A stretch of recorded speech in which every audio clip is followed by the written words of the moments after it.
So myself, Ishtiaq Rana, I'm working for the last 19 years as a trainer, as an auditor, as a management consultant. Few of my jobs were as a QHSE manager with several brands actually in the world. But for the last 11 years, I've been in Saudi Arabia for working as a trainer, as an auditor, and most importantly, delivered the projects for Saudi Aramco, for Saudi Electricity, SABIC, Royal Commission, and several other ministries of Saudi Arabia. Plenty of experience on different project sites because our job is just to travel, move on the site, train them the way they really are expecting to be trained. And most importantly, for the career, what I have is all about the practical approaches. Whatever I learned, still I'm the safety learner, but whatever I learned, I tried my level best to apply somewhere in any company I joined or whatever projects we have. So that is a bit nutshell information about myself. And I truly warmly welcome to all of you for this important training, NEBOSH IGC, one of the most reputed qualification from UK based. And just any one of you is familiar what is NEBOSH stands for? Any one of you, please. NEBOSH, what is the abbreviation of NEBOSH, Any one of you, please. And I'm really happy you guys are already experienced one, because experience is critically important now, as per the new pattern kind of OBE exam of NEBOSH. But what is the NEBOSH stands for? My voice is clear to everyone, please.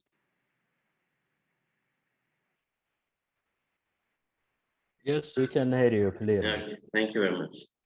Yep.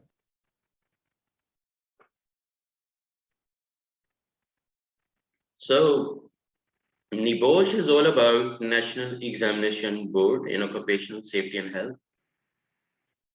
So they are not the trainers, they are the facilitator, especially as an examination board. But yes, they branded NEBOSH globally, so it's most respected, in the hiring criteria, like mostly the HR, whenever they publish safety relevant positions, mostly they ask NEBOSH IGC or NEBOSH PSM or NEBOSH IFC or several qualifications are there, and sometimes NEBOSH IDP as well, international diploma, So after this qualification, even I would encourage if you go for NEBOSH IDP inshallah in future, and that would be the ultimate qualification, to work as a safety manager first of all, and also even as a safety trainer or some other opportunities you can get, especially in Saudi Arabia, because Saudi Arabia is having a very great vision 2030. So non-oil based economy, the real target. And non-oil based economy means less imports and maximum exports. So made in Saudi Arabia is going to be published, everywhere in the world, inshallah. Like Saudi Aramco serving more than 40 countries, different clients are there. Same way Sadara is also kind of a global brand, mashallah. Same way SABIC and plenty of other brands. So a future is all about the non-oil based economy, but oil-based economy, any income from the oil is all about kind of a bonus, So that's a good strategy of Saudi Arabia. And to be very honest, Saudi Arabia really need you the Saudis, because this is your country.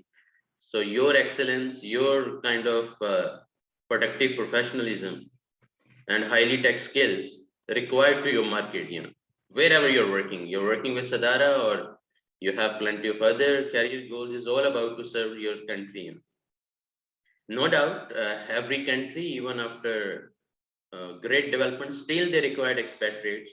And this is a kind of misconception in the market that Saudi Arabia doesn't need expatriates, They need, but highly qualified, the right person for the right job. That is their real challenge. And why they are enforcing it? Because that is in line with their 2030 vision actually. So several expatriates, they are not familiar, that they should work on their career kind of professional development. They have to be excellent. They have to prove that they are the right person for the right job, rather than worrying about, oh, Saudi Arabia is kicking off us and we are losing our jobs. No, no, no. Only the people who are misfit to their requirements, they are getting out of the market even. So that's why it's a great decision that you guys are going for NEBOSH IGC qualification. Is have two parts like IG1 and IG2. And since it's became like open book exam, we call it OBE. You get 24 hours and uh, you dive in the ocean of knowledge, the whole knowledge bank you collect in, and then you choose the diamond words for giving the answer as per the given scenario of NEBOSH, because it's a scenario-based exam. And scenario means it's a real scene of our of any company actually. It's not like something self-created. They have plenty of data from the market, and accordingly, they are preparing several scenarios, the real life challenges, especially relevant to safety in a company. So accordingly, they will ask several questions, maybe six, maybe seven, maybe eight, and all questions we need to be answered, and make sure the answer is in line with the scenario and your research is directly linking to the straightforwardly to the question. So that is some kind of summarize pattern information of this new examination. And no doubt NEBOSH still trying hard to improve, because several cases they highlighted for malpractice, and like someone is doing your paper, someone is doing completing your project. So they're trying to copying it up, but still 100% guarantee would be a challenge for NEBOSH for me, maybe for several years actually. But yes, they are trying hard. And on the other side, we have IG2. IG2 is all about the risk assessment project. And being an experienced professional, mashallah, you guys been involved in several projects, and a lot of activities, processes are going on. And surely you would have some idea what is risk assessment is all about. So that would be the IG2, that you need to conduct a risk assessment of your company or any project or any department, and you start filling up the format given by NEBOSH. And according to this format, make sure you give maximum suitable and technically sound informations within that risk assessment project. And NEBOSH would have no problem to give you passing marks, inshallah. But 45, no doubt, percentage is the passing marks. I always encourage to my trainees, to my students, please keep your target so high, like try for 100%. What I mean is shoot for the moon, even if you miss, at least you'll land among the stars. So if a person is keeping the target, oh, I just need to achieve 45%, to be very honest, it's a terrible mistake, because your target must be the bigger one. You truly have to aim high. And bear in mind, everything is possible, especially with the help of dear Allah, inshallah. Everything is possible. Like you aim to achieve 100% marks, even though you will achieve maybe 95% or maybe 90% or above than that. So still consider you achieved 100%, because that would be a lifetime achievement, inshallah. Because since you are going to invest 10 days with me, and it's the most important part of your life you're going to share here.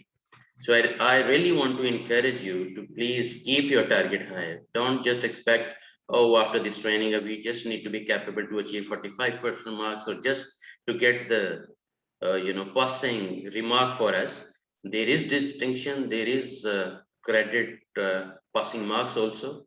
But I would truly appreciate if you guys can set your target today, because targets are really important. Same like for your job even. You must have KPIs, key performance indicators for your or kind of objectives, targets for your safety department, for EHS, for several other departments. All departments have some targets and goals. And accordingly, they have achievement plan as well. And your achievement plan for achieving 100% marks, inshallah, in this exam, it will give you some direction for sure to think out of the box and be ready and take your maximum advantage of this training during these 10 days. And after that, up to 1st December, because 1st December is your examination day. So inshallah, before that, try hard. You're gonna be fully involved and later on, enjoy your success. So that is a humble request to all of you.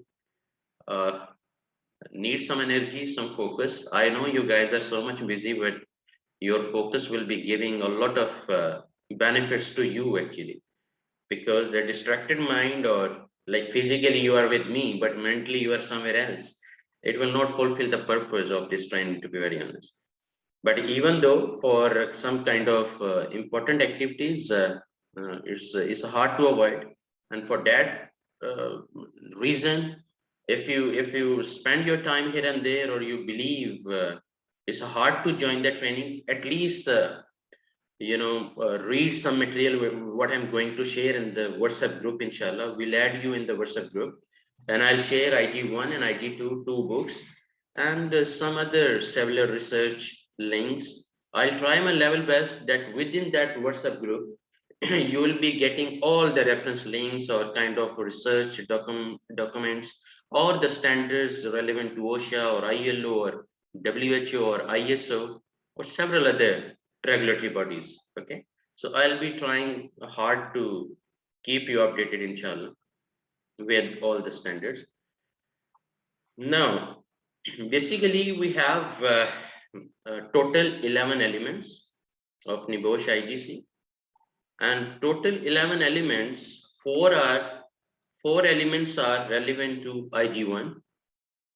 The first four, like 1 to 4 elements, are relevant to IG1. That means your OBE exam, the open book exam, the scenario, the questions and relevant answers will be revolving within these 1 to 4 elements, along with some practical sense and your research and the way your experience you can present in your answer. That would be a different thing. But ultimately, the first four elements would be relevant to IG1, and 5 to 11 elements all belong to the risk assessment project. Like you would have some clear understanding about several hazards and like noise, vibration, the radiations, or fire, or heavy tools, or heavy equipments, or confined spaces. So several things we're going to discuss from element 5 to 11. So two domains, IG1 and IG2. IG1, 1 to 4 element, and that would help you to complete your OB exam like IG1 exam. And IG2 is all about risk assessment project, but that project we need to submit as per the format we're going to provide you in the Word, actually, in Word format, and you just need to complete that risk assessment project in NEBOSH format, not your personal, actually. Like you have plenty of risk assessment. If I talk about Sadara, you guys are already a role model, mashallah. So you might have several risk registers separate, for several processes, maybe for heavy equipment separate, maybe for electrical separate, maybe your fire risk assessment register is entirely separate. So what I mean is that data is your personal data, like based on your formats. But yes, the format what we gonna share, it would be straightforwardly relevant to NEBOSH. So make sure you fill that format even by using your internal informations from your risk registers. That is not prohibited by them. But copy paste, of course, is prohibited. That is, I will share, inshallah, because one day we'll try to say only to have some kind of exam preparation training, how to fulfill the requirements of IG1, and how we can achieve IG2, inshallah, in a better professional way. So let's start our day one, inshallah. Why we should manage workplace health and safety is element number one. Why we should manage workplace health and safety. So before we discuss anything from NEBOSH side or their theory, what is your take on it? Why we should manage workplace health and safety? I truly need to get you involved. And whatever is coming in your mind, just speak up. So let's try to learn from each other, inshallah. Why we should manage workplace health and safety, as per your understanding, as per your experience, as per your perceptions. Anyone, please. Why we should manage workplace health and safety? Yes, if you allow me, Yeah, we manage please. the work. Please. We manage the workplace health and safety to ensure more productivity and to ensure the safety of the workers. Excellent, mashallah. You know, this productivity word is like an ocean, mashallah. Thank you very much for giving this word. Ultimately, the safety system and the safety environment should support quality and productivity. That means the business growth, you know, and ultimately by securing and managing, you know, the four important pillars: the business credibility in the market, and most importantly, your assets, your human capital. That means your employees, they are safe, and you are not damaging to the environment also. So yes, I truly agree with you. And through this way, of course, your employees' absenteeism will go down because they are healthy enough. So yes, and healthy body has a healthy mind. More productivity if employees are have no sickness actually. Excellent, mashallah. Thank you very much. Anyone else, please? Why we should manage workplace health and safety?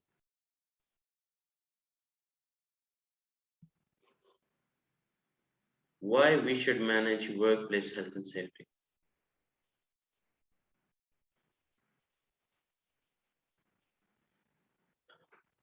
Please, whatever is coming in your mind, you can speak up. We all are here to learn from each other. I'm not the trainer, you're not the trainee actually.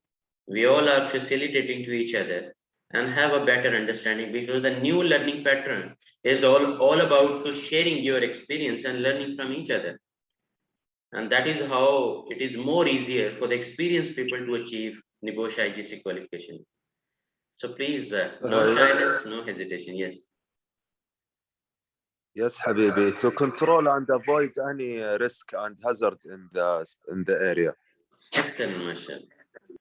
So avoidance means the best strategy we call prevention is better than cure. Rather than waiting for the injuries or waiting for the risk or near misses or accidents, much better is to prevent, to avoid, you know. Brilliant, mashallah. Thank you very much, Ms. Wada. Any other, please? Anyone else? I would love to hear your perceptions. Why we should manage workplace health and safety. I'm talking to your experience, not to the bookish knowledge, by the way.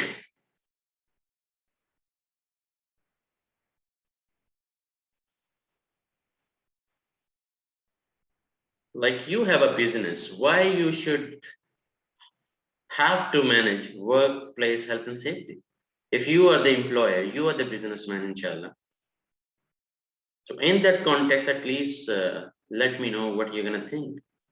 Or that would be the neglected area. I mean, no need to think about what is health and safety, you know, kind of standards or regulations. And on the other side, we can't get even a single project.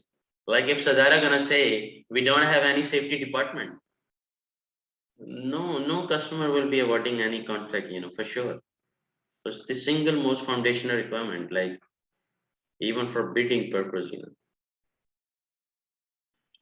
So why we should manage workplace health and safety?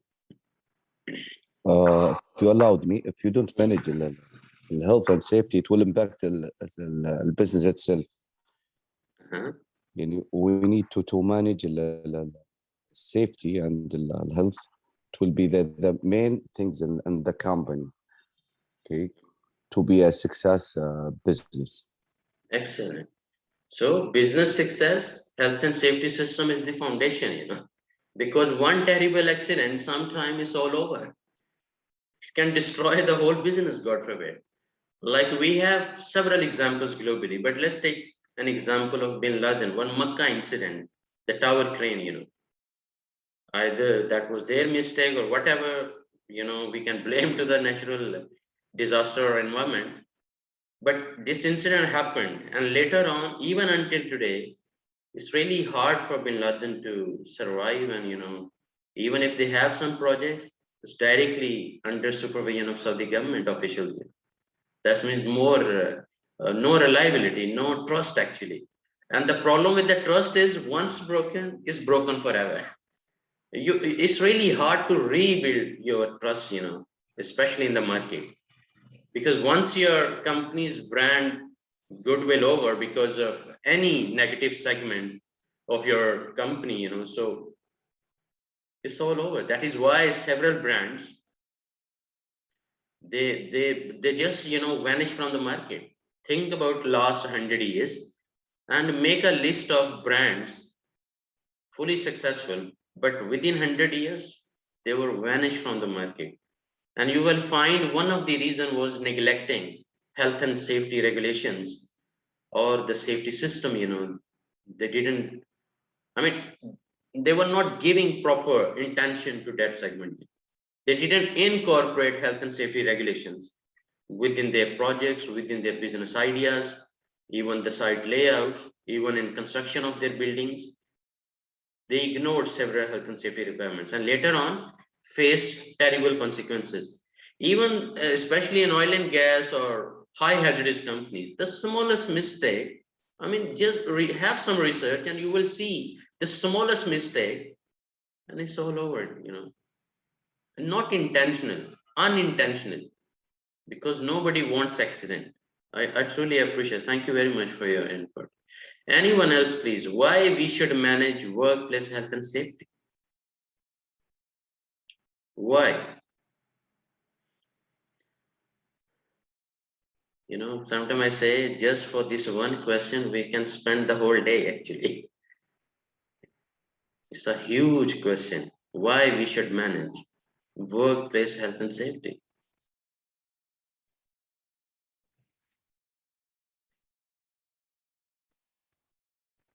Okay, let's start thinking as a, yes, please, go ahead. Yes, it can also help you to prevent and avoid any penalties or any fines from the government. Or, excellent, Marshall. Excellent. So that means it can save a lot of money, And this is the most important area where the shareholders or the business investors, they really want to listen, What are the benefits? Why we should pay 100,000 Riyal to health and safety trainer or health and safety manager, Why we should pay? Give us a reason. Absolutely right. And this is the important data to share with them. Look, absenteeism will go down, employees would be more healthy, productivity and quality will go up, customer satisfaction will be more higher, legal compliance will give us more credibility in the market. It would differentiate us from our competitors. So to be very honest, if you really want to get safety budget, you have to prepare a list of benefits of health and safety and present to your board members or to your top management, and surely they will approve. Sometimes we don't share, but make sure you share in numbers. In numbers means in Saudi Riyal, how much money you're gonna save. Otherwise, for one accident, how much money we already lost? Because like in Sadara history, some incident could happen. Just a value in shape of money actually, and highlight how much loss you face because of those accidents. And if you truly want to avoid, this is the best way. Thank you very much for giving this legal compliance importance, into our discussion, mashallah. Yes, anyone else? Why we should manage work? We are right on track, guys. And you are discussing maybe much, much better than NEBOSH theories, mashallah. Why we should manage workplace health and safety?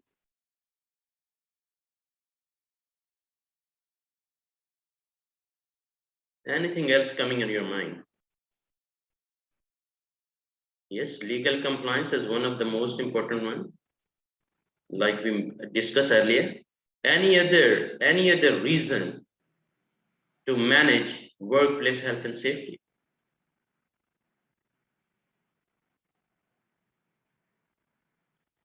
Like, think about your Sadara, why they are investing hell of money only for health and safety? Why they are investing a lot of money only for health and safety? In that context, please rethink and let me know your point of view. So then we can move on with the NEBOSH theories, inshallah. Because your experience is a diamond experience, mashallah. You guys are the role model in the market. Your brand, your company is a role model. You're leading by examples, mashallah.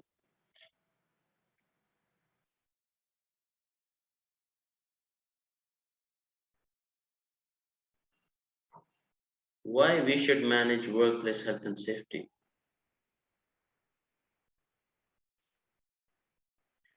Sometimes say it's one of the best ibadah also. Our Quran said, mashallah, saving one life, saving the whole humanity, right?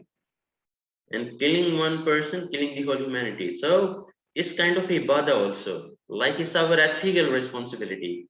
Like, if I'm a businessman, I have a right to make money, but not by killing people or our employees, not by damaging the environment, not by damaging the assets of my company, even that would be the terrible loss ultimately, and not by killing to the business itself. Because once I opened my business and I hired, let's take an example of 500 employees.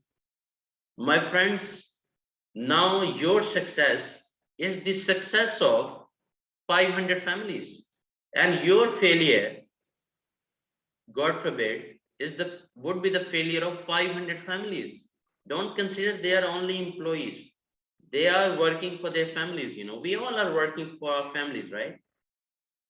So anything happens to your business, God forbid, ultimately 500 families would be affected. No, this is another way to think, like an ibadah, that serving humanity in a very ethical way and have some empathy or sympathy, in other words, and ultimately it will be giving a lot of positive goodwill also in the market. That means your business growth will be so high, mashallah. Like Sadar, I told you guys are, mashallah, leading by examples. You have plenty of projects, and that is why you are hiring more employees, and that means more families you are feeding with the help of dear Allah, mashallah. So on ethical grounds, surely we have to manage workplace health and safety. For our business growth, for business continuity, for business excellence, yes, we have to manage workplace health and safety. Not damaging to our, the environment. This is the most hot topic or alarming topic of the day, by the way.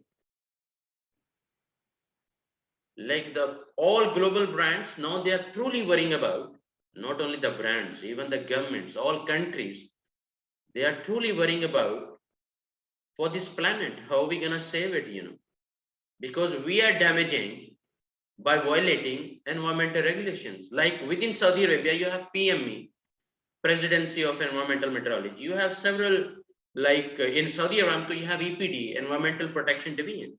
In Royal Commission in Saudi Electricity, so several platforms are there who guide us, what are the environmental regulations limits, especially for, any toxic fumes going into the air because of our company operations, anything we are sending underground, or how we have to manage what level of waste is acceptable from our company, and how we gonna, like, hazardous and non-hazardous. So several criticalities, if we don't manage environmental issues more efficiently, the result would be horrible. And this is already became horrible, by the way.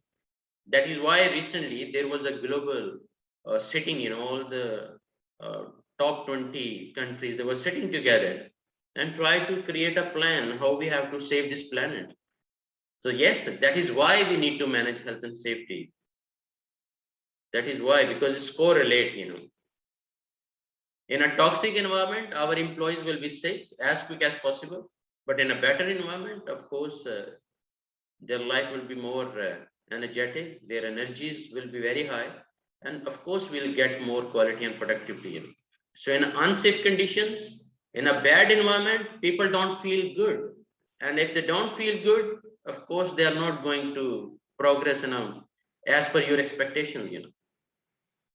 And that is why we need to manage health and safety. It's our ethical responsibility.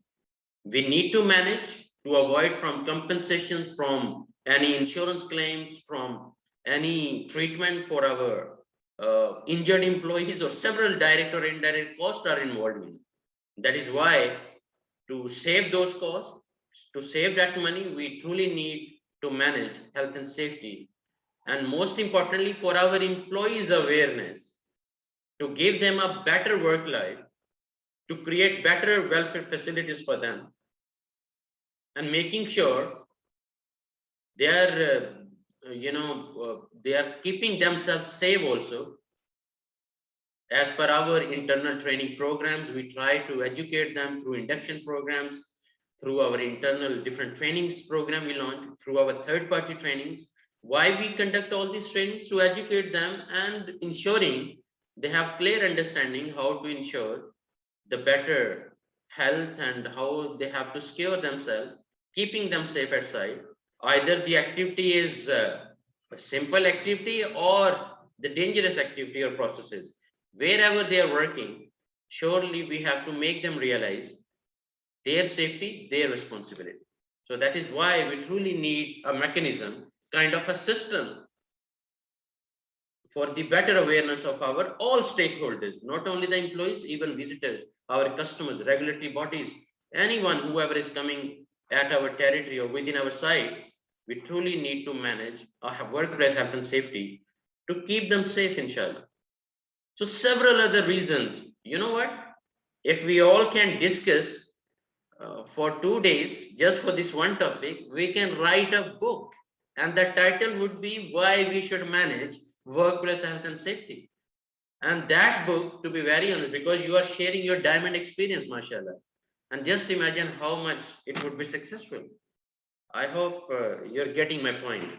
So it's up to us how much deeper we want to go to learn about any topic, or to be more productive, you know, for that segment. So now we are in a good shape to discuss what NEBOSH is going to share with us to their theories, you know.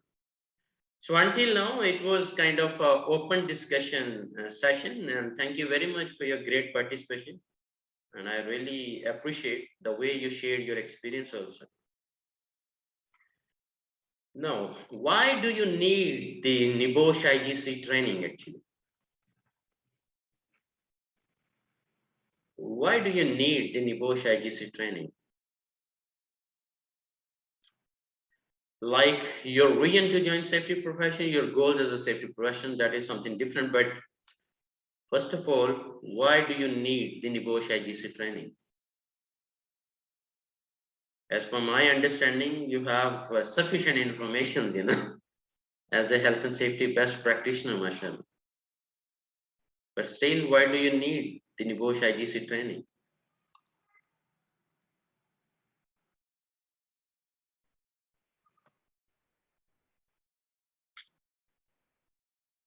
What is your goal? What is your reason? Why you joined this training for 10 days? The important days of your life you are going to spend here, even though you are experienced professional, mashallah. To increase the knowledge and the information Excellent. regarding the safety, and regarding also if there is any issues or incident or injury or anything in the blood, how can to control it, and also how can manage the hazard, everything. Excellent, mashallah. Excellent. You know, I truly love your statements, because you didn't use the word certification. You know, there is a kind of addiction that only the piece of papers we need to collect. I mean, imagine if you have NEBOSH IGC certification, but on the other side, no knowledge. You can't transform this knowledge through your practical excellence, that ever, like no value addition to the business. So nobody needs those piece of papers, you know. This is a terrible misconception in the market. Oh, I'll achieve NEBOSH IGC, I'll be the best one. No. You will be best one through your excellence. The excellence what you are sharing right now, mashallah. But to be very honest, still it's a gateway. Like if you are excellent, then make sure you have an evidence in shape of certifications, you know. Then it's quite normal to keep all those certifications as an evidence. Like you have 14 years education, but no degree for graduation. Of course, hard to convince anyone, you know. So we need evidence. We need evidence that I'm the Saudi, I'm the Pakistani, I'm the Indian. We need evidence to show, you know. But before that is a game of excellence. It's a game of practical understanding. And I truly appreciate about your goals to join this training. And I will fully try, inshallah, to share the whole experience with the practical scenarios. And I'll try to make this training more productive, inshallah. Thank you very much. And I'm really happy. Might be you are the only one who didn't use the word certificates, you know, that I'm here to achieve certification. Excellent, mashallah. Anyone else, please? Why do you need the NEBOSH IGC training?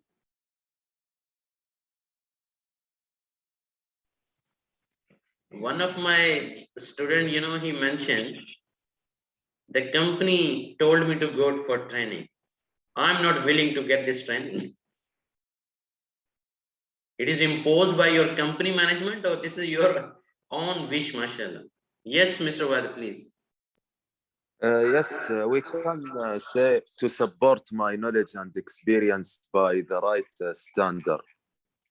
Excellent, mashallah. Excellent. Or the different, the different standard, يعني, like NEBOSH or OSHA.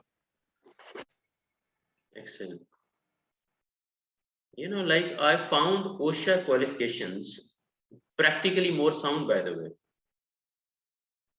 But if we want to work in a system, you know, like we are the one creating policies, we are the one going to write several SOPs or procedures, or in other words, some different manuals even, or preparing several formats, or having set of some work instructions or safety regulations on board, then NEBOSH theories is a great help, to be very honest, because a lot of vocabulary we can collect from NEBOSH theories, and the same vocabulary we can apply as a knowledge, you know, practically into our safety books actually.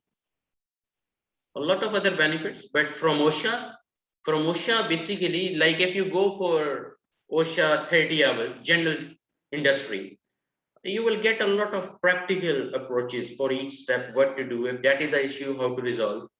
You know, if you go for CI, like construction industry of OSHA 30 hours, still you will have practical understanding. But even though in NEBOSH also, mashallah, they have given several steps, but how to do it, that is our own choice.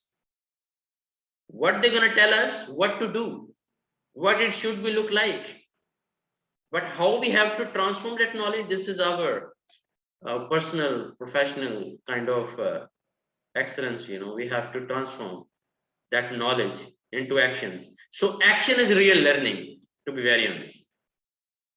Action is real learning. Like the more you are practically involved, like you guys have experience, mashallah. So this qualification is going to be more beneficial for you, first of all. The fresher one, even if he gonna complete NEBOSH IGC qualification, still require plenty of experience. Industry will not trust.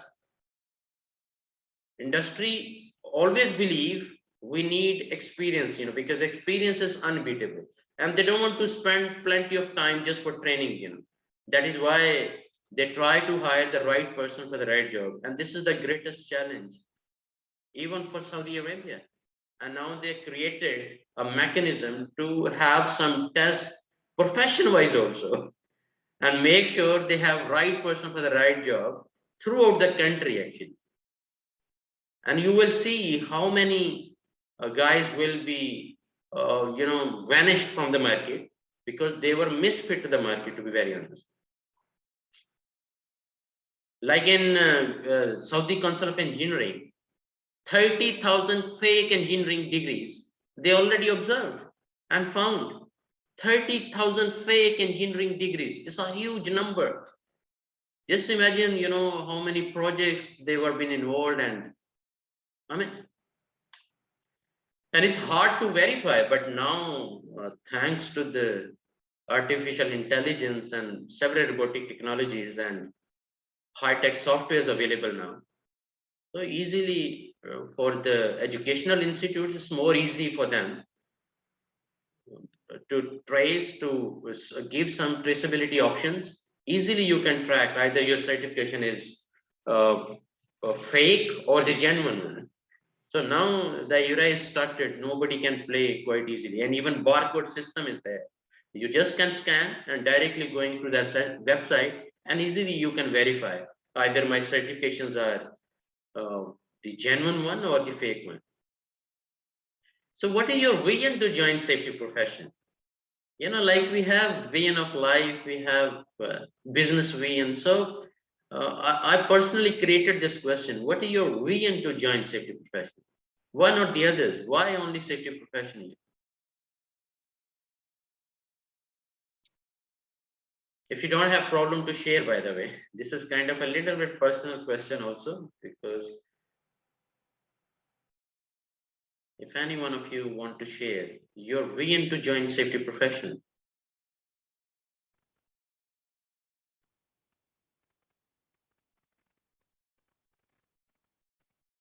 You know, guys, I always request to all my audience, please don't join safety profession only for money,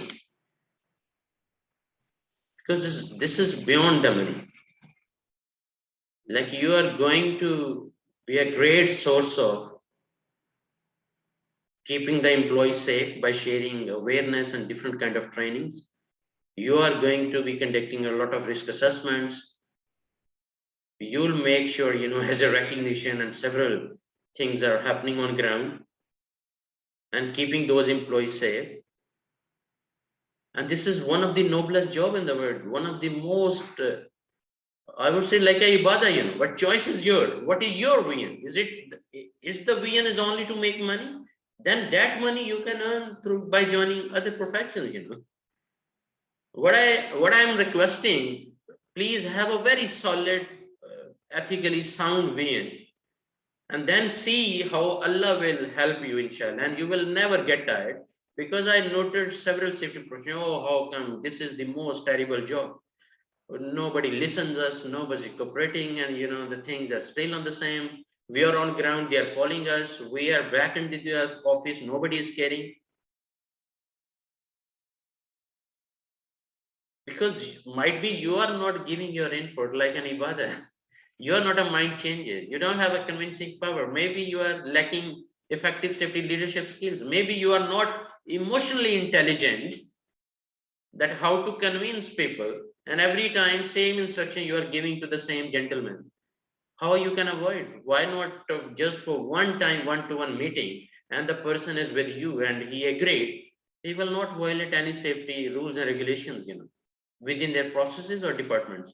If we are going every time within the same department highlighting the same unsafe acts or highlighting the same unsafe conditions, to be very honest, this is first of all our failure as a safety leader. Yes, their terrible behavior, their carelessness, this is another way around, but we are the one to change their mindset after Allah's blessing. You know, I don't know either you will agree with me or not, but this is how I look into the different things, you know. Like, if I can't convince you, if I can't motivate you that please safety is important, you have to follow safety rules, this is important for you, for your family, for our business, you know. And if he is ignoring still, that means something was lacking in your motivational campaign. You know, you couldn't convince him actually, even though it's not easy. That is the agreed point. It's not easy because dealing with 1,000 machines is more easier than dealing with 100 different brains. By nature, education wise, community, you know, nationality wise, all are. Maybe at your project sometime you will see 20 to 20 different nationalities. They came with different backgrounds, with different cultures, you know, different education level, and some are very much intelligent, some are just dull minds, but God forbid they are hired. And you are the one going to deal everything in the, like for business, you can't say even a single thing, oh, it is not relevant to safety department. Even a single activity. You know, in one of the company, we signed a contract and we developed a procedure for stapling the pins, an SOP for stapling the pins, stapling papers, you know, because several injuries were happening. Just pins were hitting up and the blood is, you know, contaminated here and there. And we created an SOP. So it's up to you how much deeper you want to get involved. But you'll never get involved if your vision of joining the safety profession is not based on ethical grounds, you know, rather than, that means non-materialistic approach. If you are joining safety profession for materialistic approach, you know, money is an automatic process. You increase your excellence and money will start falling up, and Allah is Razik, mashallah. It all depends on your efforts and your hard work. And automatically Allah is the one blessing with risk, inshallah. Halal risk. With barakah for sure, you know, inshallah. So make sure your vision, your goals to join safety profession must be good enough, inshallah, which will keep you always energetic. You will never get tired because you are doing ibadah, mashallah. You're not keeping your wristwatch always like this. So when the time will be finished, like 5 o'clock, and coming at 8 o'clock or 9 o'clock, you'll not notice the time, you know, because you're doing ibadah, mashallah. And money will definitely come. And money is our right. If we are working honestly and putting all efforts, definitely company have to accommodate us, inshallah. And the good companies, they always been noticing who is giving a lot of value addition to their business, and accordingly they start giving promotions and increments, you know, if they have a good system like performance evaluation system, you know, that is also depends on company's HR or human resources department systematic approaches, you know. So guys, for this qualification, as I mentioned, two domains, IG1 and IG2. IG1, management of health and safety. So it's some management system principles, how we have to manage health and safety. IG2 is all about risk assessment. And we're gonna have open book exam, like 4 hours, but 24 hours you're gonna get. And practical assessment, like for risk assessment, 3 hours, but again, you know, we will give you one target date. Before that date, you need to submit your risk assessment project. We have mode of study, you know, in our institute also, like face-to-face or open and distance learning, part-time and block lease or e-learning. And most important thing is, bear in mind, the qualification grade is based on the result from unit IG1. The last one, the qualification goals. The qualification grade is based on the result from unit IG1, like distinction, 75 marks or higher. That means you passed the examination, NEBOSH examination with distinction, mashallah.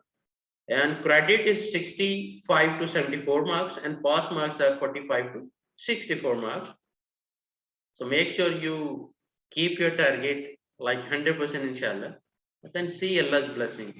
Now IG1, there are exam dates for IG1 in 2021 and 2022. Like 1st December 2021, we have exam date, not from us, from NEBOSH directly. They predefined the dates. February 2, 2022, we also have exam date. So now it is up to you or your company when they're gonna send you for exam, either on 1st December. Like I would suggest you should go for 1st December. The reason is the fresh learning, the fresh concept, fresh understanding, and immediately you went for the exam. That would be more beneficial rather than going in February and then throughout the 3 months, sometimes we start ignoring several things, you know, and don't keep us updated, you know. It makes us careless also. Otherwise, in March, April, May, so in 2022, also several dates are available up to December 2022. We have OB exam available in English, Arabic, French, European, Russian, and Spanish, and some Turkish language also. And I hope you joined, you selected English, which is good enough, more easier to fill in. Let's start unit ID 1, the introduction. 4 elements, as I mentioned, why we should manage workplace health and safety. Element 2 is how. The first element is why, and second element is how. How we have to manage, health and safety management systems, and how they work and how they look like. And element 3 is all about managing risk, like understanding people and processes. So we have to be psychiatrists. Like understanding people means we truly need to learn some psychological skills, to understand people and our processes, of course, like a process safety engineer. Now, element 4 is all about the health and safety monitoring and measuring. Why, how, managing risk, and monitoring and measuring. So 4 elements of IG 1 we are going to study. Now, element 1, the learning objective is we're going to discuss why the moral, social, and financial reasons for managing health and safety in the workplace. And we'll explain also how health and safety is regulated and the consequence of non-compliance. If we violate safety, what could be the consequences? And then summarize the main health and safety duties. That means the job responsibilities of different groups of people at work, starting from the top management, then middle management, and lower management. Who is responsible for what in terms of health and safety system, Now explain how contractors should be selected, monitored, and managed. No doubt, already these processes are happening. We have pre-qualification system, and we know how to hire a contractor, what requirements we need to check, what documentation we need to review, and most importantly, either we are going to visit this site or we'll get some success stories, we'll have some understanding about their experience, and then based on that, we will hire a contractor. So 4 important learning objectives. So let's start 1.1. It's all about morals and money. Let's have some understanding of introduction to key terms. In NEBOSH theories, health means absence of disease or ill health. Absence of disease or ill health. That means the moment we say, oh, we have health and safety management system. So that means you have absence of disease and ill health within your company, that your employees are healthy, or if they are sick, you have a complete system to get them recovered, mashallah, and to manage several sort of documentation here. The system is guiding each step, how you are ensuring health of your employees or even well-being, Then what is safety? Absence of risk of serious personal injury. The statement says some risk still, residual risk, acceptable risk, negligible risk level still going to be there, associated with each process, activity, or even the items, I would say, available within our companies. But the real challenge is there must be a system which can ensure either absence of risk of serious personal injuries, that people are not going to have fatal accidents or incidents. That is why the value of risk assessment, the value of near miss reporting, the value of safety inspections proactively, before something happens, we are moving around and having some detailed inspections to make sure we highlight any danger zones proactively rather than waiting for the accident. And what is welfare? The access to basic facilities. Imagine if you have a strong safety system, but your employees are drinking contaminated water. Or you have 500 employees and the complete health and safety system is there, but unfortunately, one lacking point, the toilets are only 2. You have residential compounds for 500 employees, but in each room, 6 employees have to sleep, and 6 persons living in one room. It's terrible. That is why I mentioned, Sadara, you guys are leading by example. Look at some other contractors. Look at the way your subcontractors are behaving to their employees. You'll be shocked. Look at the even behavior of your employees, like the Sadara direct employees and the employees of your contractors. You will see this difference, like you are here as a Sadara and the behavior of your subcontractors. That is why sometimes incidents or accidents are happening because of your indirect or contractual employees, not your direct employees. They are more responsible, more educated, well aware, and have some self-realization that their safety, their responsibility. Anyhow, the health, safety, and welfare, I hope you have a clear understanding why health, safety, and welfare system must be there. Now, we have a group exercise. Why might the management of an organization not consider health and safety to be a priority? I truly need your experience to share in, or your perceptions. Why might the management of an organization not consider health and safety to be a priority? Yes, please. Any one of you voluntarily, if you want to share your opinion, please, against this question. Why might the management of an organization not consider health and safety to be a priority? Yes, please allow me. Regarding this point, in my opinion, I believe some of the organizations are doing this because they are trying to save money. So, and as you already know, safety, if anything is wrong, as a safety officer, you have the right to stop the job, and this will start causing downtime, and then they're gonna lose more production. So for that reason, they limit the number of the safety employees in order to be able to do whatever they want, which is wrong. So I believe, yeah, this is from my opinion, and I don't know. Absolutely. No, you are absolutely shared, the ground reality, but I would say the terrible ground reality. Because that is why I always mention, you make money, that is your right. As a businessman, you make money. You execute your project the way you want, but not by killing people, not by damaging the environment, not by damaging your personal assets also, or even finishing the whole business, because that business is no more belong to you only. Like 1,000 or 5,000 different employees are there, so 5,000 different families are attached. So this business is no more only belong to you. You are just one part of that business to lead in. So ignoring health and safety, system or kind of rules and regulations, and let me mention straightforwardly, is the #1 cause of fatalities globally. A lot of incidents are happening, accidents are happening because they don't follow the safety regulations.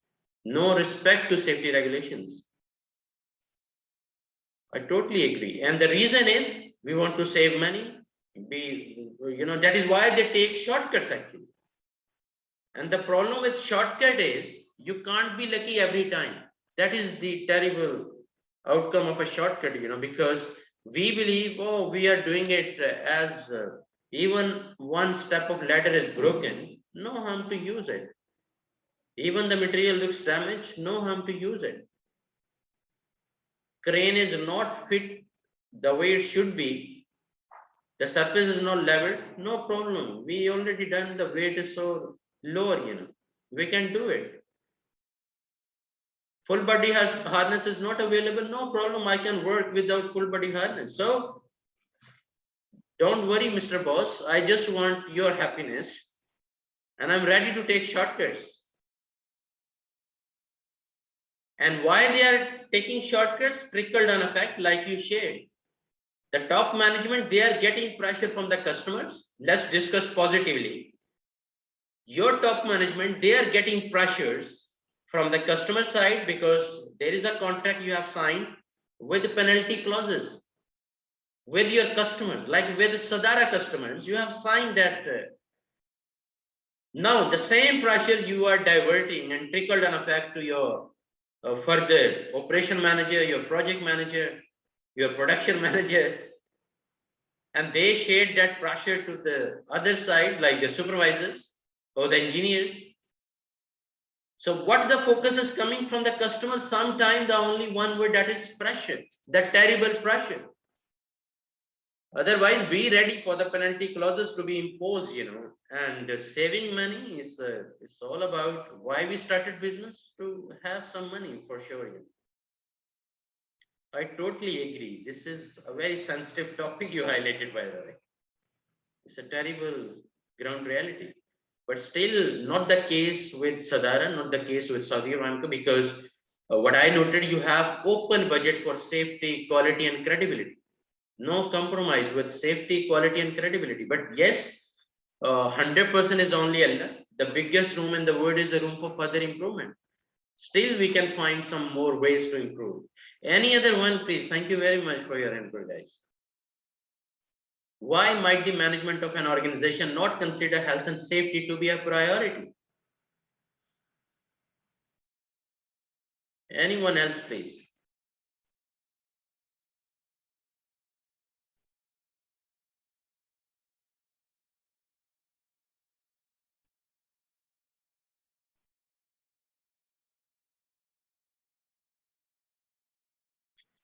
Okay, guys, so let me share a few of the reasons. Health and safety basically competes with other management priorities, like you mentioned, production of goods and services. We want to do things as quick as possible. It's a human nature also.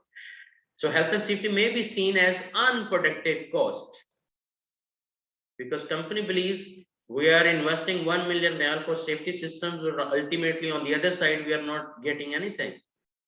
They are getting, but intangible, like intangible assets, you can't touch. Like their goodwill is going up, but they are not measuring in shape of money actually. Their customer satisfaction is going up, they are getting more projects, but they are not adding this value that this is happening because of safety system also, because that strong pillar we have. Otherwise, even we can't go for bidding.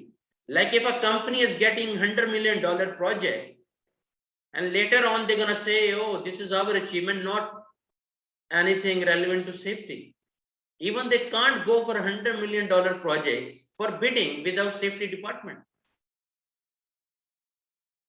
And we are also, as a safety leaders, unable to share straightforwardly such views actually in front of them,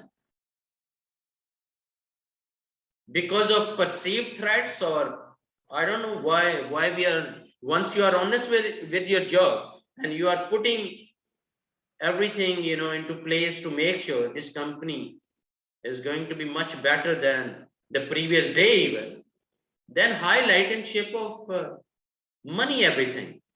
This is the only language the investors and the businessmen want to hear. Unfortunately, if I'm gonna say you, because of your safety system, Sadara brand is improved 40%. But that 40%, how much million? How much millions of dollars, Who will calculate? If you talk to finance and accounts manager and tell him, can you calculate in terms of our goodwill, in terms of money, the current goodwill of Sadara, the market goodwill? And he's gonna say $100 billion. Then can you tell me how much share is just because of safety system? That language we required for our business owners and the investors. That language they want to hear actually, not in words, not in simple words, my friends, in shape of money actually. And that help we can get from accounts and finance. Once one accident happened, then they calculate, oh, goodwill cost. our business, our brand value gone down, and we lost 50% market share. Then they calculate in shape of money. But why not before also? I hope it will help, inshallah, whenever you will sit in front of board members or any your top management meeting. So this is the way you can highlight why safety must be our top priority. And also ignorance of legal duties. We damn care what the legal laws are saying. That ignorance also sometimes we observe in businesses. Lack of care for staff welfare. They don't love your employees. They don't consider them the most important asset of their company. That is why they don't give care for staff welfare and focus on output and profitability at expense of worker well-being. Focus on output and profitability at expense of worker well-being. What is happening with our workers? Damn care. Just calculate how much profit we are getting in.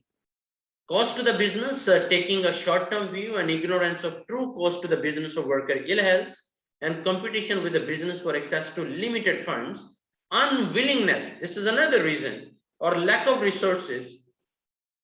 Positively, you know, why if I have one project from company A and B and one project from Saudi Aramco,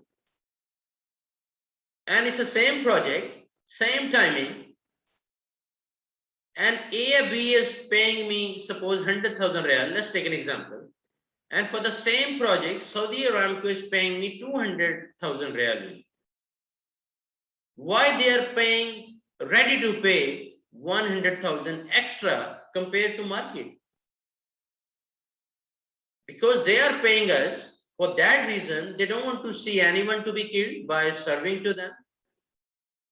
They don't want to see any violation because you are indirectly working for Saudi Aramco. So you are part of Aramco, by the way. So they don't want to let anyone to damage what? The credibility of Aramco brands, mashallah. Same way the Satara brand. You don't want to let your contractors or subcontractors to damage your brand. Okay, so ignorance or like unwillingness or lack of resources to devote time to health and safety management. So if you will pay well to your contractors, then they will definitely get some money to improve their areas, to optimize their processes. Otherwise, if they are lacking resources or not getting the right kind of price from the customer, of course, they will not care, you know, what is safety and health is all about. Failure to perceive hazards in their operations. Sometimes hazard recognition is very poor. Risk assessment is there, but just a copy paste. Just a copy paste. You know, from same industry, you just copy paste it and you thought it is acceptable. Now, cavalier attitude to the management of risk, you know, kind of ignorant. Any other or similar reasons usually associated with a narrow view of management or lack of humanitarian considerations. Sometimes I say the new religion is invented by the human in 2020 especially, or 2021, even though because of COVID-19, several brands are knee down and they must realize that money is not everything. But still, the race, what we all can observe, gain money and power by any means. And I call this is kind of a new religion now. People respect you if you have money. They respect you if you are gaining money and, you know, and you have power. Either it's a power in the government department or power in the private department, private companies. Like in Sadara, the most powerful position is getting respect every time more easily and money more easily, but no respect for others, to be very honest, because he realized money and power is everything. And that is the terrible phenomenon on this planet. We are becoming more materialistic. Otherwise, our needs are very less, to be very honest. You know, I mean, how much we can eat for 3 times, and sometimes we don't eat 3 times, to be very honest. But unessential, our wishes or kind of lifestyles we want to adopt, that is creating terrible outcome in our lives, and we are losing what? Our family relations, our relations with our friendship, even as a colleague, like you are spending together more time than your family, but you are leg pulling, you are harassing each other, you are, bullying to each other, and it's kind of like something terrible, negative. Why is getting 100,000? Why I am getting 10,000? Enough to kill your day. He's getting 100,000 because Allah is razik. He knows who is deserving 100,000 and who deserve only 10,000. You must focus why you are getting 10,000. Might be you need to be capable. Like he is getting 100,000 because he is managing 1,000 employees. You are getting 10,000 because you are managing only 2 employees. So he deserved to get 100,000, not you. If you want to achieve 100,000 salary per month, then have some capability to train, to manage more than 100 employees or 1,000 employees, at different projects, and then demand the salary you want actually. I hope it will give you some energy. If you really want to promote and get better package, then make sure you have public administration, and Saudi Arabia is a master role model in public administration. Just see in Umrah and Hajj, mashallah, how much public you get globally, and you manage quite efficiently, mashallah. So you are the master role model, I'm telling you, in public administration. But that skill, ask how much money you need. Just prove you can manage 5,000 employees, 10,000 employees. You can be the corporate safety manager for 10,000 employees and ask 200,000 real, company will definitely pay you, inshallah. But if you can manage only 2 employees, 2 safety technicians and 1 safety supervisor, and you are the manager, only 3 employees in total, then definitely they will try to give you maybe 15,000 real or 20,000 real. So whenever you believe your package is not enough, start thinking what new skills you require, what value addition the company is expecting. Add that value and you deserve. You can sit on table, have a negotiation also. What I mean is avoid blame shame, avoid negative energies. It will not give any benefit. Yes, it will destroy the health of that person, if he's thinking all the time negative. Now, the moral reasons for managing health and safety, there are moral reasons like global stats. Look at ILO safe work program, like 350,000 work-related fatal accidents each year and 2.75 million work-related fatalities each year. 2.4 million fatalities from occupational disease and 270 million accidents and 160 million diseases a year due to work. And 4% of global GDP is lost actually. Just in one of the theories I studied, like Saudi Aramco, they are paying $2.5 billion just in compensations, like because of accidents, because of several, insurance claims, $2.5 billion. If Aramco can save even that much money, how many new projects they can launch? So we truly need to calculate in shape of money to make realize to our top management. If you believe they are not committed, if they are already committed to safety, then you are in a blessed company, by the way. Like if you are a safety manager and you believe your board members, your managing director, your CEO is very much committed and very much open to support you, you are blessed, mashallah, with a great leadership, because they are already committed. They are not only signing the safety policies and not reading them even what is written inside. They are supporting to implement those policies and supporting you in shape of several steps here. Now we have a group exercise. An employee at your workplace has been seriously injured in a workplace accident. an employee at your workplace has been seriously injured in a workplace accident. In group, list the possible effects and implications of this accident on the side, on the like injured employee, company, and line manager. What would be the implications or kind of possible effects for the injured employee, company, and line manager? What is your take on it, please? One accident happened, it's a serious injury. So possible effects on injured employee, company, and line manager.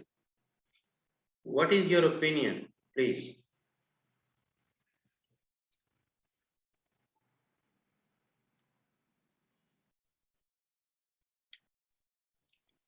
Yes, regarding this one, for the first one, it may be the training, if that employee received the proper training or not.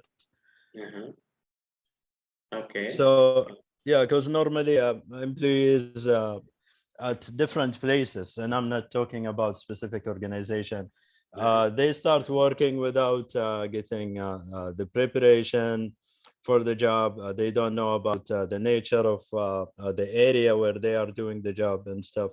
So the training is important, and I believe this also could go through one of the implications and effects. Totally agree. That is why our policy, the training policy must be before starting any job, prior to starting a job, the person have to be fully trained. And in my first job, in 1999, I still remember 3 months, the first 3 months, the company, just gave me kind of induction or kind of trainings, just job relevant in every department. And then they posted me as a QHSC coordinator, like quality, health, safety, environment coordinator. But before allowing me to work as a QHSC coordinator, a lot of circulation and different departments. And why they did it, just to make me more productive, more aware. So I should be familiar about company processes, departments, the correlation, the kind of hazards, risk, the reporting structure, the kind of gaps I would be observing on a day-to-day basis, sharing with the management. So 3 months. But nowadays, I notice maybe 2 minutes induction at LED, just one screen, 2 minutes induction, and move on. I totally agree with you. So a lot of implications, but that injured employee, of course, would have terrible effect in shape of absent from the work, in shape of psychological effects. He'll not be mentally the same person the way he was. Several other losses, and to the company, a lot of direct, indirect costs they have to bear with, and the line manager would be penalized, and plenty of issues to him also. So these are some of the implications of accident on a seriously injured person. First of all, the mental and emotional injuries, like I mentioned earlier, after a serious accident can include what? The mental anguish, the emotional distress, the fear, the anger, the humiliation, anxiety, shock and embarrassment, and also random episodes of crying, loss of appetite, weight fluctuations, lack of energy, sexual dysfunction, mood swings, and sleep disturbances, because of serious injury. All those things would be affected. So terrible implications. Now, why we manage, what are the financial reasons for managing health and safety? Like we have accidents and ill health cost money. Cost may be direct. That means the measurable cost arising directly from accidents, and indirect arise a consequence of the event, but may not directly involve money. Often difficult to quantify. Like because of one accident, how much goodwill in the market we lost, how many upcoming customers have decided not to work with your company. So this kind of indirect cost, how you gonna measure, and often they are difficult to quantify. Health and safety failure can affect the broader economy as well as individual company. Let's take an example of our Saudi Arabia, mashallah. The moment they impose 3,000 riyal crossing the red signal, that fine, we all were crying, to be very honest. Oh, it is too much money. But now just go back and check how many accidents are prevented. You know how many accidents ratio gone down.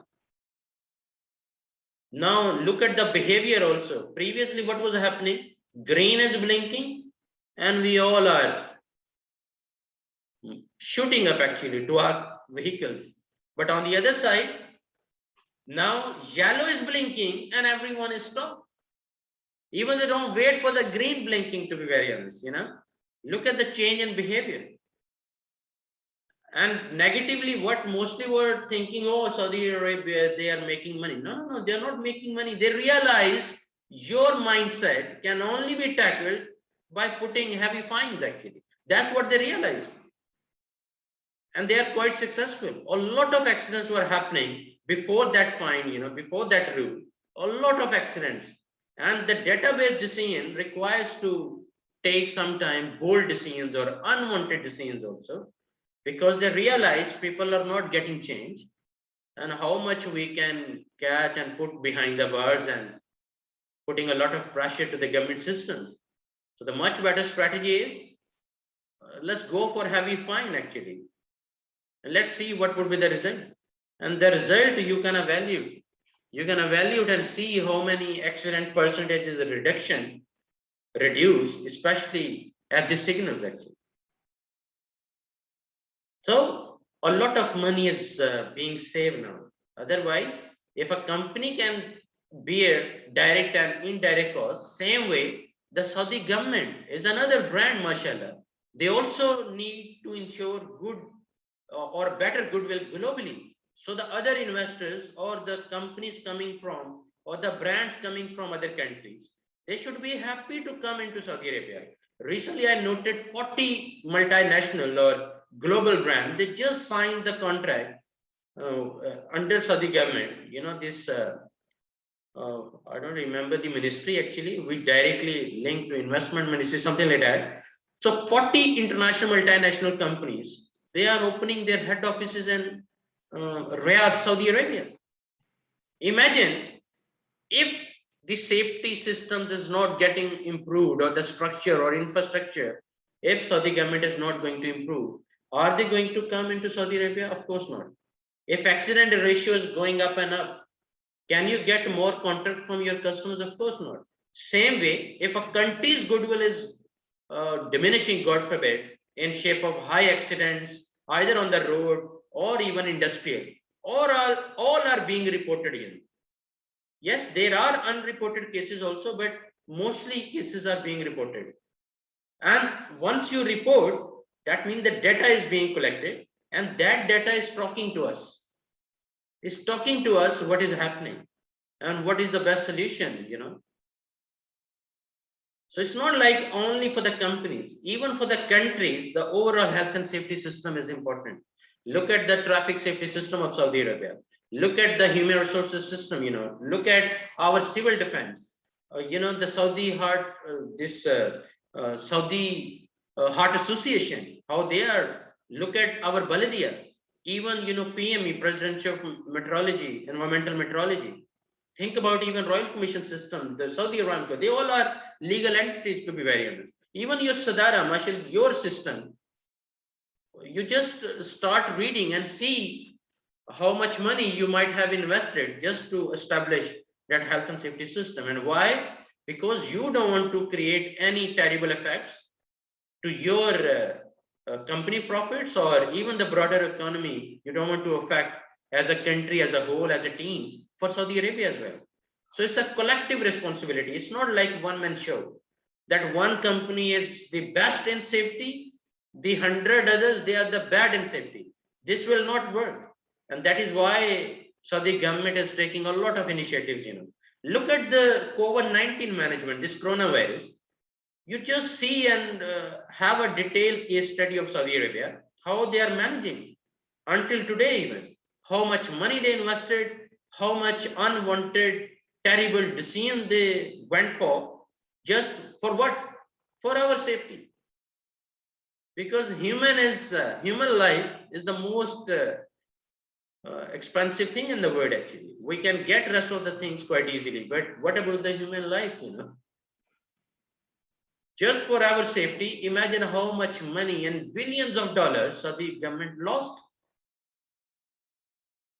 How much supply chain effects are going to be there. But still they went for this all terrible decision. The reason is they don't want to kill us. And think about the role of Ministry of Health of Saudi Arabia, mashallah. And their decision powers. Because decision making, especially in terrible times, I mean, we can be good leaders, might be in good times, but the moment we have terrible times or some challenges, then our leadership would be exposed. Either we are a good leader or a bad leader. Now the bad time came, and now Saudi government role is quite clear to everyone how they are managing, mashallah. And now they are opening, you know, like Hajj Umrah, mashallah, and the same crowd management is started by following several rules as per WHO guidelines, or even as per the guideline published by Ministry of Health of Saudi Arabia, mashallah.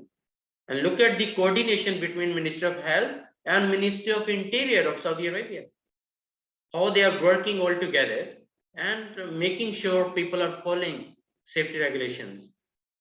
And we all, you know, imagine if you as a national don't support those policies, then still horrible conditions going to be there. But we as a team cooperated with the government, and we also try to follow the rules, regulations, the mask and everything, even safe distance. We became isolated also. Whenever we are considering we are sick, we became isolated. We don't go outside. So that behavior automatically supported to the Saudi government to cope up this issue as quick as possible. So I hope you would have now clear idea why it is important financially also to manage health and safety. Now identify possible direct costs to an organization following an accident in the workplace. Now these are the possible direct, like the first aid treatment, you know, the sick pay, the repairs to equipment, the lost or damaged product, the lost protection time, overtime cover for the injured person, and also fines in criminal code, compensation payment to victim.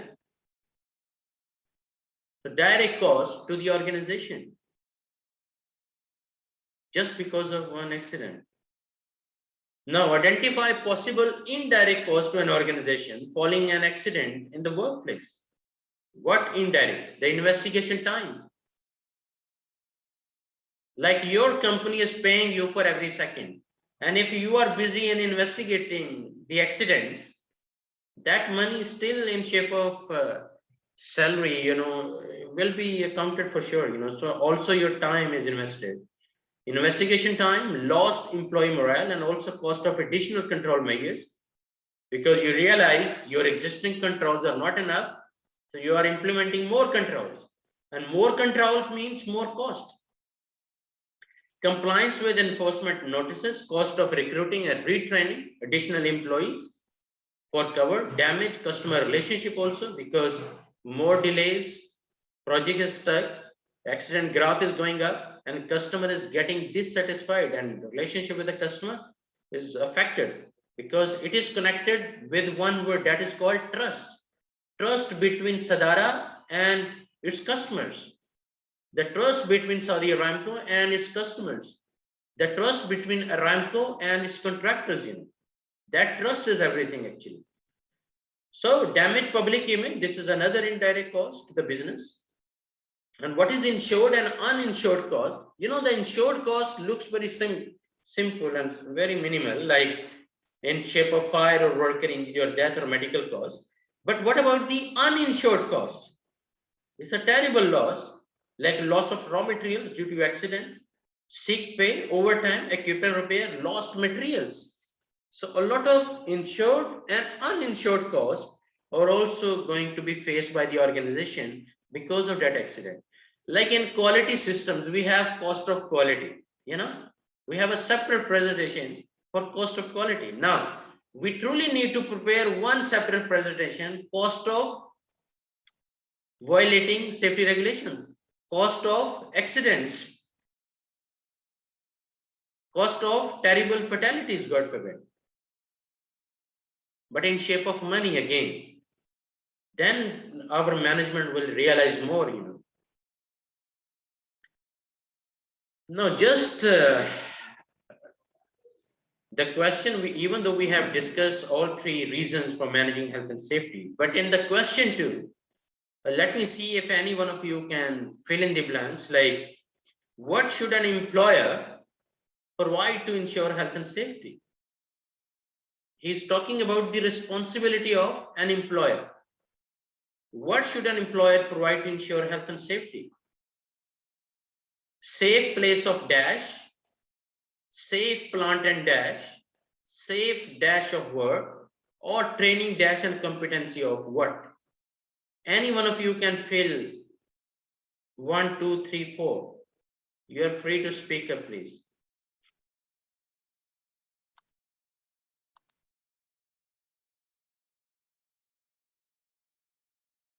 A safe place of what?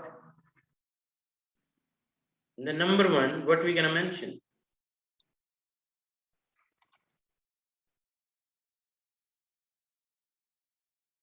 Yes, please. Any one of you. If you are the employer, so for health and safety, what would be your take on it? Like safe place of what? Safe place of what? Safe plant and safe dash of work, training and dash and competency of what? Because that is your responsibilities and as an employer.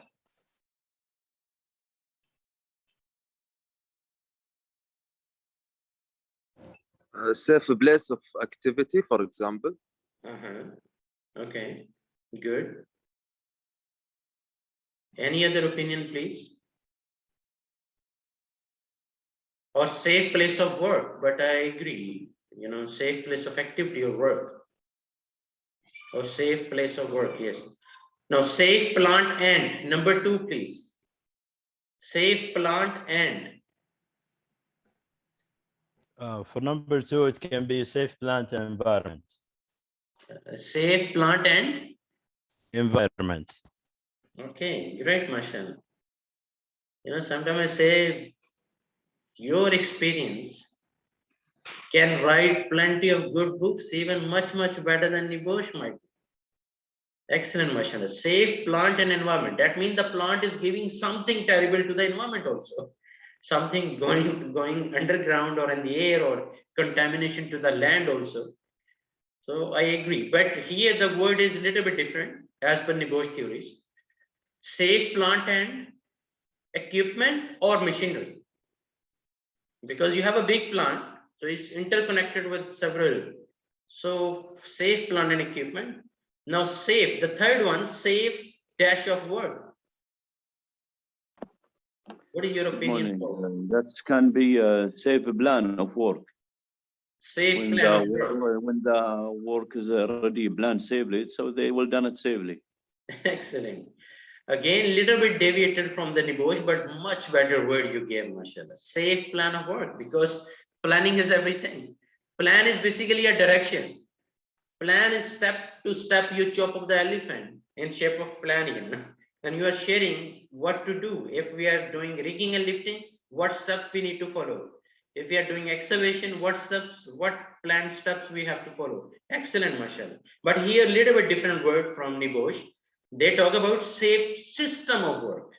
So in system, basically everything interconnected, like your SOPs, your PPs, your equipment, like you know, anything required for that particular activity or work or process, you know.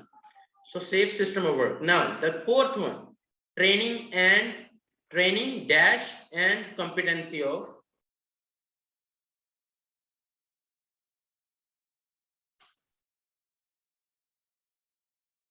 training dash and competency of what?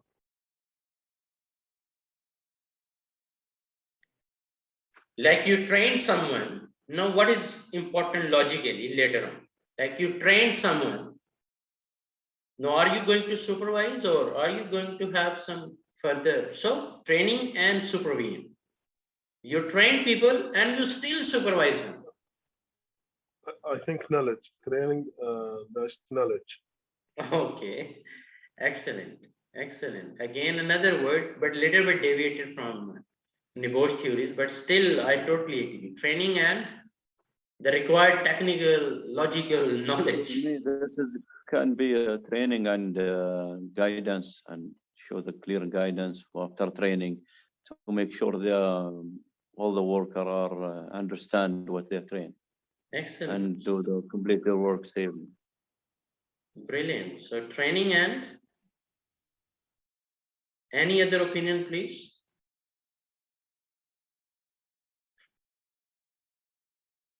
And what about the last fill in the blank, like and competency of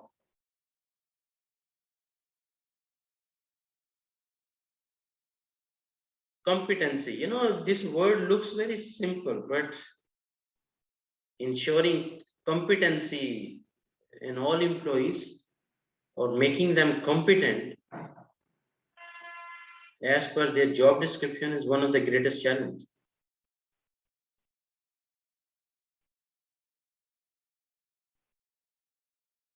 So competency of your workers or your workforce. That is why the greatest challenge in the market is to find out the right person for the right job. Sometimes we say, oh, a lot of unemployment.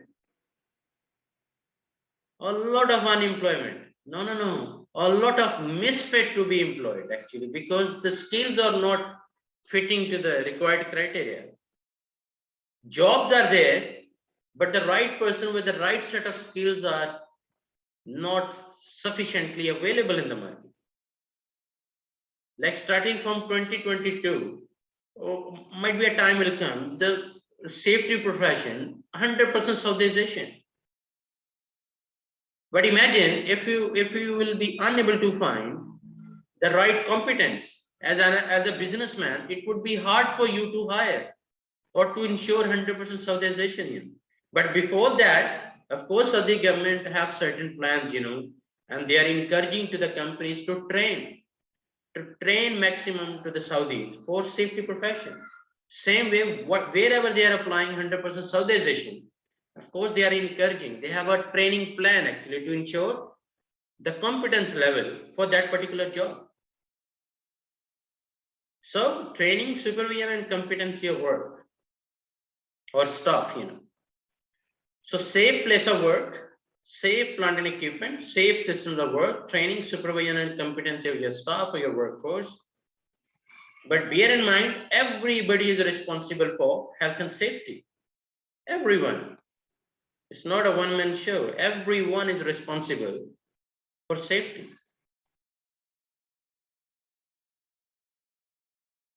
Now, regulating health and safety is 1.2. But let me just mention here, everybody means janitor to general manager, even janitor to the president of your company. Everyone is responsible for safety. Now I have a question here. You just need to dig out and observe either the top leadership or the board members or kind of your key leadership, including the CEO of your company. Have they ever visited your project sites? If they are visiting, they are leading by example, and that is required as per international standards. Now this is required. The leadership means leading as an example or being a role model. But if you're not visiting, like you are a president of the company and you never ever visited your sites, the trickle down effect would be not very flourishing, But on the other side, if you are as a president visiting your site, not every day, maybe once in a month, maybe once in quarter, and you are following all the safety rules and regulations, a very much positive trickle down effect will be there.